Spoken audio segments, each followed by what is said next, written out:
CGI is cognitively guided instruction.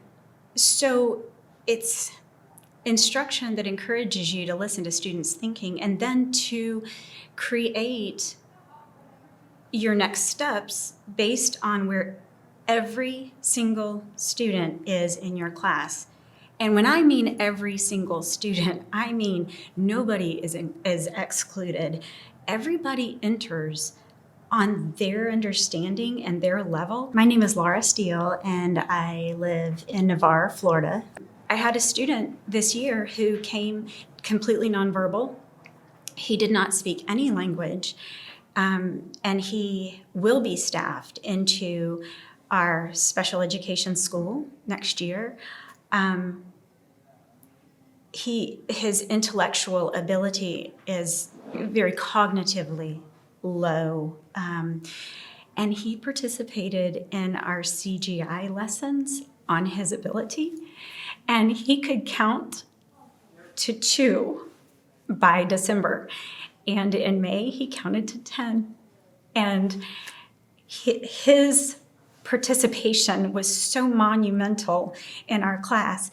Everybody grew at their own level, and for him to be able to show that growth, his confidence grew, his abilities grew, and there's just not every child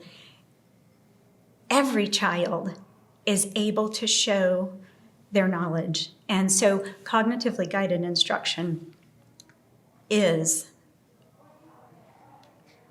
centering teaching around students' needs. Peer interaction is the most essential part of cognitively guided instruction, because where my little fella, he entered on the continuum by counting. If we're working on a problem, say we have 5 bears and we need some more because there's a need for 8 bears, whatever the context of the problem is. If one of my students is solving the problem with a direct modeling representation, the other students in the classroom are seeing that direct modeling and how he is solving the problem. Now, my little friend who was not able to count, he's benefiting from hearing my friend who's solving it in a direct modeling way. He's benefiting because he's listening to the count. 1, 2, 3, 4, 5. He doesn't understand the context of putting numbers together, but that's what he needs. He needs to hear that repetition of the counting. And then when you have the direct modeling, the next student who shares out to his or her classroom might have a counting strategy. So now we're adding numbers to that direct modeler, and that direct modeler might not have ever thought, oh, I can add numbers. So that's a completely new realm for the direct modeler. I can use numbers to solve my problem. So not only can I direct model it, I can count it. And so the counter is saying, well, I could have used pictures as well with my numbers.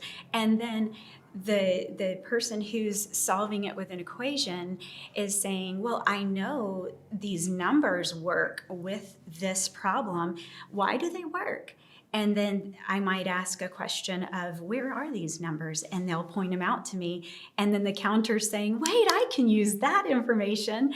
And it's such a beautiful continuum, because everybody is entering at their own level, and they're seeing what their peers are doing, and they're using each other's information, and there's no competition.